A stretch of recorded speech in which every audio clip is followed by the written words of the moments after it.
এক মিনিট সময় হবে আল্লাহ রাসূল সাল্লাল্লাহু আলাইহি ওয়াসাল্লামের একটি ছোট্ট হাদিস শোনার জন্য।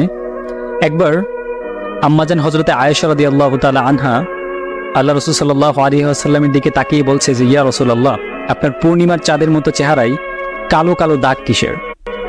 তখন রাসূলুল্লাহ সাল্লাল্লাহু আলাইহি ওয়াসাল্লাম চুপ হয়ে গেলেন।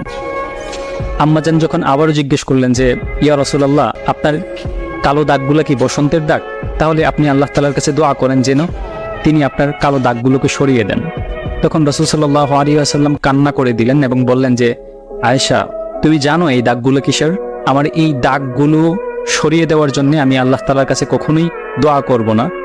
এই দাগগুলি হচ্ছে তাইফের ময়দানে যে ছেলেরা আমাকে পাথর দিয়ে আঘাত করেছিল, সে আঘাতের চিহ্ন।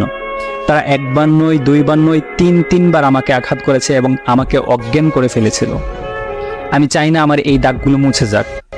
কিয়ামতের ময়দানে যখন আমার সমস্ত উম্মতরা বলতে থাকবে যে, রাসূল আপনি কোথায়, তখন আমি এক একটা কালো দাগের বিনিময়ে আমার হাজার কোটি উম্মতকে আমি জান্নাতে নিয়ে যাব।